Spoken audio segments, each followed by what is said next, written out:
Are you ready to hustle? I need to hustle. Welcome to The Hustle with Justin Harrison, the ultimate podcast for money motivation and inspiration. In this season of the Hustle podcast, we're focusing in on solopreneurs, entrepreneurs, people who are self-employed, and we're talking about their personal finance issues, their entrepreneurial issues, and answering some of their biggest questions. Today, I'm sitting with Jared in Johannesburg. He's got some questions for me. Jared, let's dive right in. How's it, Justin? How's it, guys? So my first question is, being an entrepreneur, and it's quite a lonely space. How do you fight the bad days? Now, being part of the money tribe, I think I know the answer, but I'm going to let you answer that question. How do you fight those down days where you're feeling despondent, you're not getting anywhere, maybe all your leads have gone cold? How do you get out of that rut? So I think the first thing to accept is that business is about more bad days than good days. The sooner you accept that, the better you're going to cope with things. The second thing I'd say is that you have to develop resilience to pain. Business is all about pain. I always tell people, if you're going to go into business, this is how it's going to go. Bad day, bad day, bad day, bad day. One small amazing day. Bad day, bad day, bad day. It's a lot like having kids. Same thing. It's terrible days, and then one day they do something amazing, and it's back to many terrible days. Okay. And business is a child. And you have to develop the resilience. And the biggest tip I can give is you've got to take the emotion out of it. There is no emotion in business. It's not personal, right? But everything is your fault. So it kind of is personal, but you mustn't make it personal, right? It's just business. If you've made a bad choice today, you've made a bad decision, you've had a bad customer, something terrible happened, just move on. Keep moving. Keep moving. Momentum is the thing that helps you succeed, and also being able to take on repetitive tasks and become really good at them, right? So today maybe the leads went cold. You have to ask yourself why, right? Once you figure out the why, go fix it by repetitively doing it. And success in business is all about developing resilience and good habits. And so this is another part that I always say to people: start your day and end your day the right way. Wake up in the morning, train first. Do some meditation. Spend time by yourself, because you're going to walk into a shitstorm every day of your life when you're in business. People think the more businesses you have, the more money you have, the easier it gets. It actually gets harder. More money, more problems, right? More people, more problems. So you have to develop that resilience. My rule is the first 3 hours of every day belongs to me, and the last hour of every day belongs to me. Everything in between, we figure it out. Okay, next question. So you know a bit about my history, and I haven't been making the best choices. So I'm in a bit of a hole at the moment. How do I get out of that hole? Obviously, I understand you've got to cut down all your bad debts and things like that. However, in my situation, it's not as vanilla and as simple as that. Okay. I took on a property that my in-laws now live in the flat, and it would be counterproductive to sell the house to buy something smaller, because then they'd be out of property essentially. They wouldn't have anywhere to stay. So without bringing down, I've brought down a lot of my debt. So loans, things like that, I brought it down. But now the biggest portion of my debt is my property. So I have spoken to the bank and told them what I can afford, and they've accepted that. Do I continue paying that small amount, or do I try and get back to paying that full amount of my bond as soon as possible? Because obviously the bank would want that from me, but also then it's a cash flow problem. So there's a lot of really deep aspects to your question. So the first thing to understand is, if you can't afford something, you can't afford it. Yeah. Irrespective of what the I used to be able to. That's the problem when things were going well. Irrespective of what the circumstances are, if you can't afford it, you can't afford it. Remove the emotion. If that means that your parents-in-law have to land up on the street, that's what's got to happen. I know it sounds harsh, but this is the reality. If you can't afford something, you can't afford it. You can't make something it's not. If you can't afford it, you can't afford it. It's that simple. The only way to solve a money problem is one of two ways. You either have to make more money or spend less money. So that's the only way, right?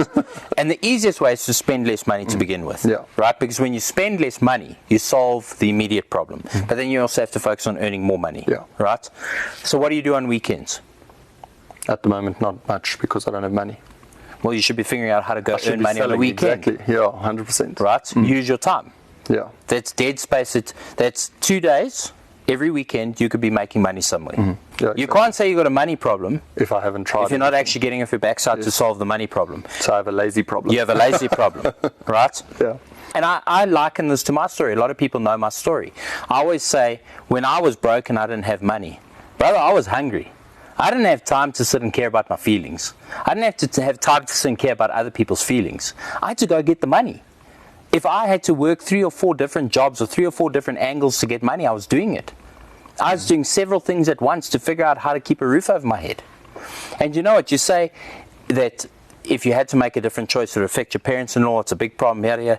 Worst comes to worst, if you have to all squeeze into a 1-bedroom apartment to survive, then that's what you'd have to do. Make the tough choices in life today so you can have the easy choices in the future. Right? Yeah. Everybody's worried about the comfort today. Everybody's worried about not taking on change today. Change is uncomfortable. Change is painful. But change is worth it, because if you don't take on that change, you're going to have the problem continuing forever. I'd rather go through a short period of pain and solve the problem permanently than have a permanent state of being uncomfortable. Because where you're at right now is not comfortable. So make a difficult choice for 8 years.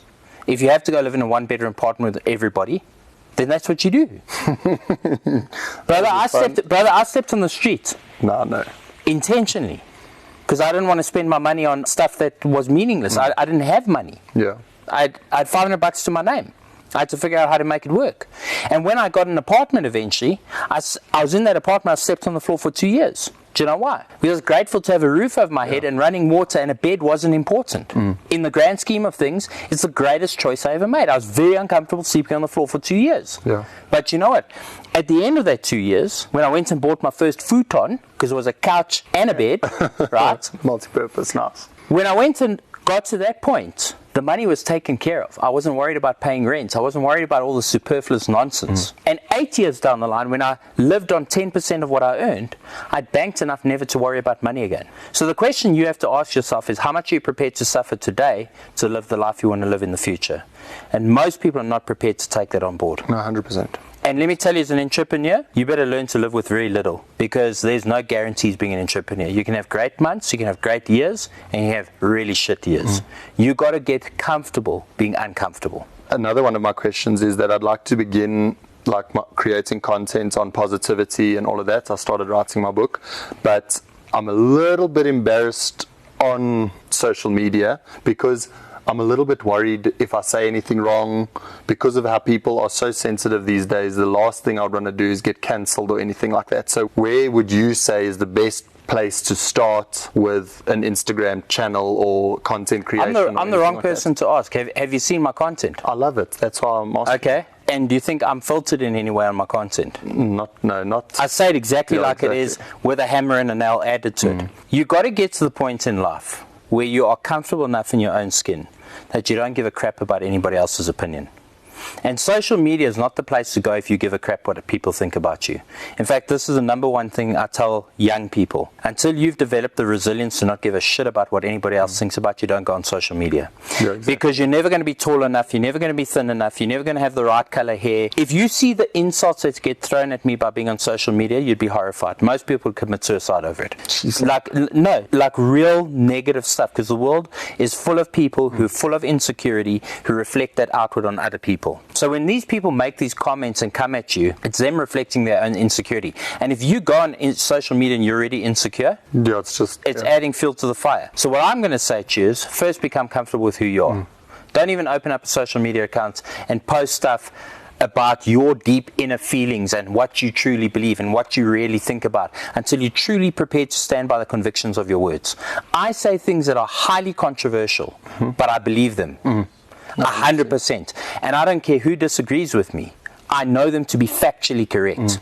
Because you've also lived through it. Because I've lived through it, right? And so when I speak and somebody criticizes it, means nothing to me. Yeah, because they don't know. It just means to me that they don't know because they haven't lived that experience, right?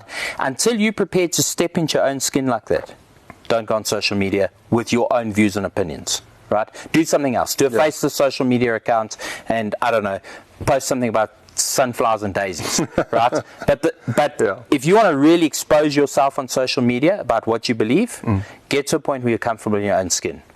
I'm okay with people disliking me. I'm okay with people hating me. I'm okay with people disagreeing with me. And it doesn't change who I am. I was quite surprised because based on your content and things like that, you transfer that exact same person into in person. Well, that's who I am. And that's the most common comment I get from people who meet me on the street. They go, you're exactly who we've seen on camera. It's not a persona, it's who I am. Yeah.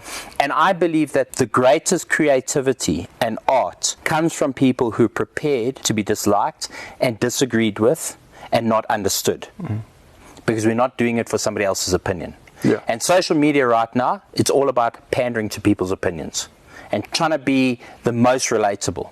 I don't want to be relatable. I want to tell the truth. What do you want? You want to be relatable?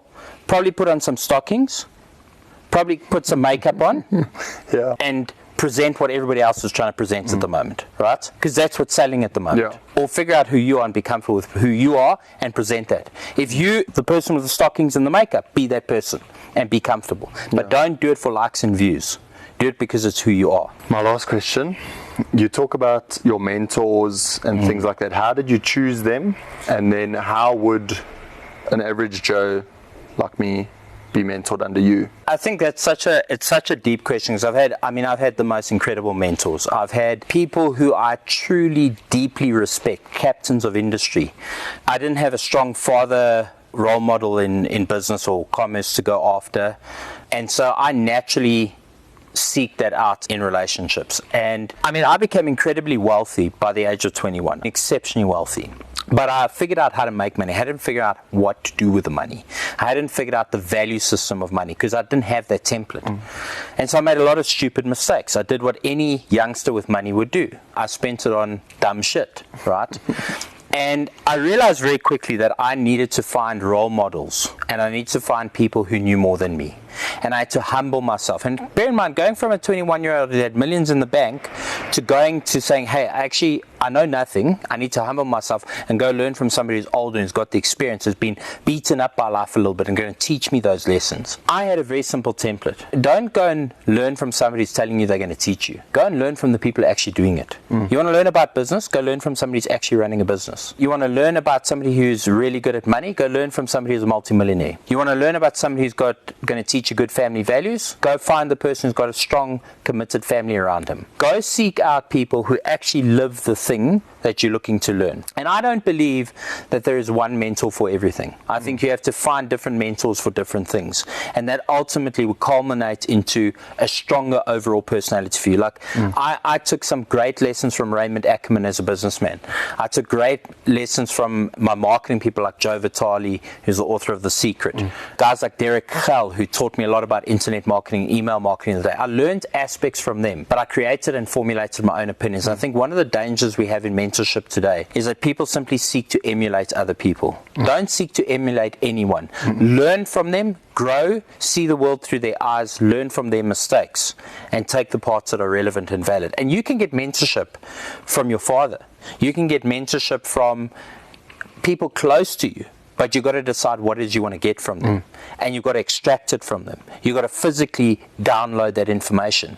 It's one thing to be around a person. It's another person to be around a person, get the information, and then go action it. Yeah. So I did my last mentorship with somebody probably 10 years ago. And I said, I'll never mentor again.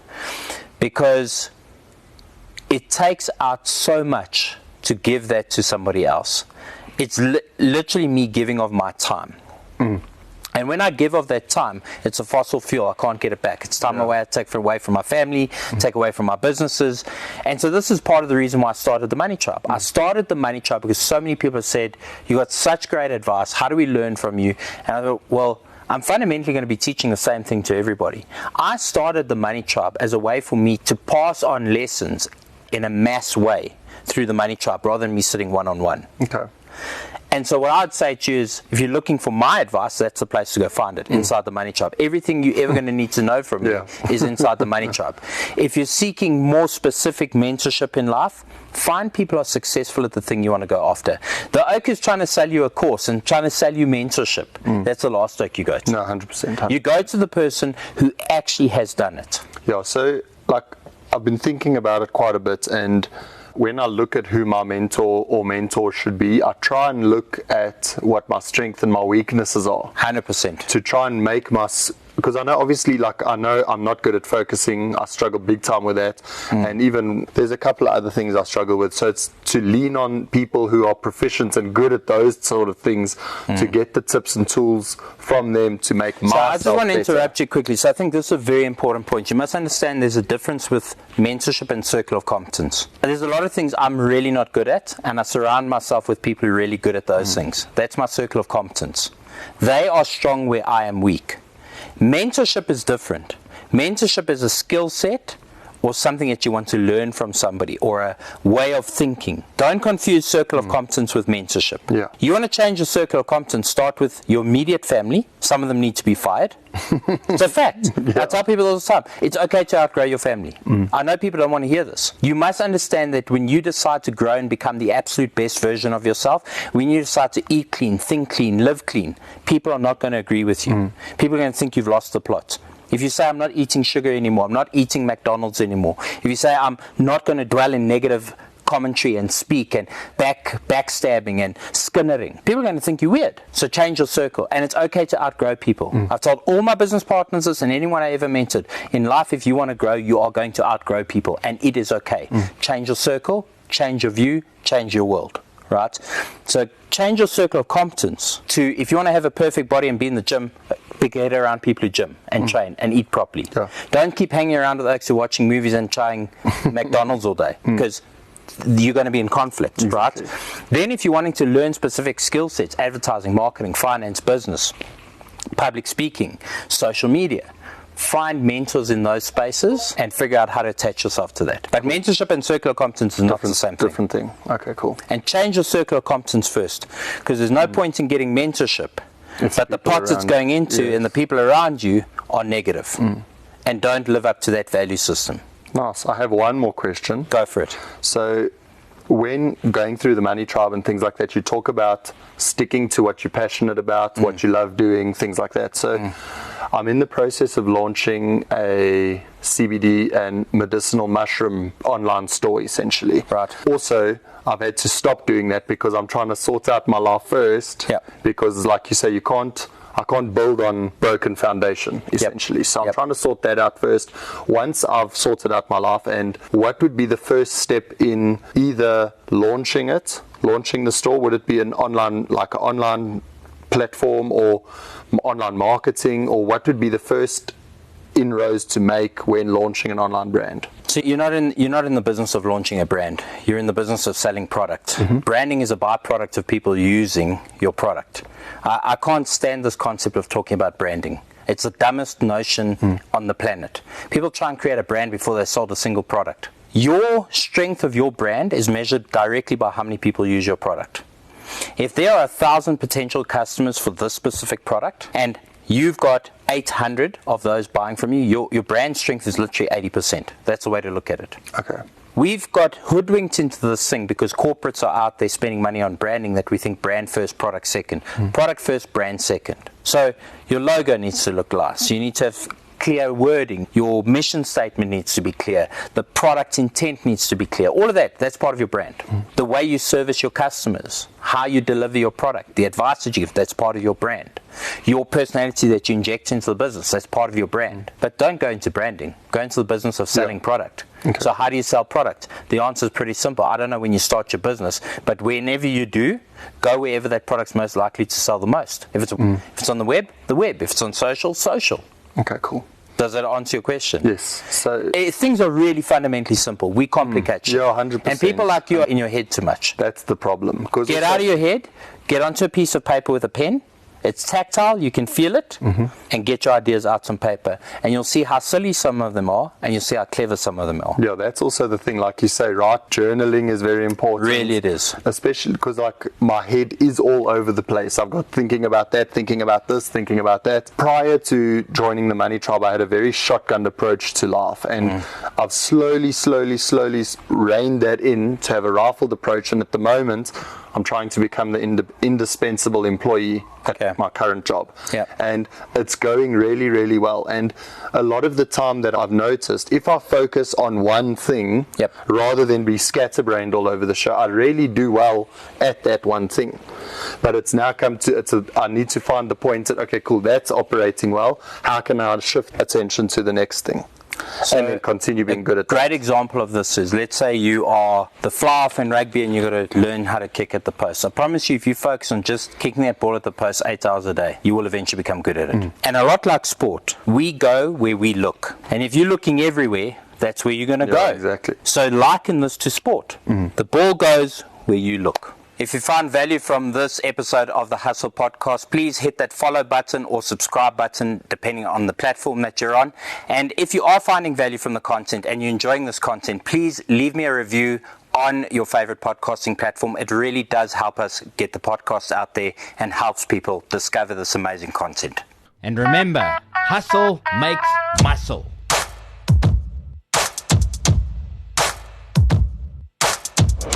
Stay motivated by The Hustle. Talkers talk, but hustlers hustle. Find more episodes at ecr.co.za or your favorite podcast app.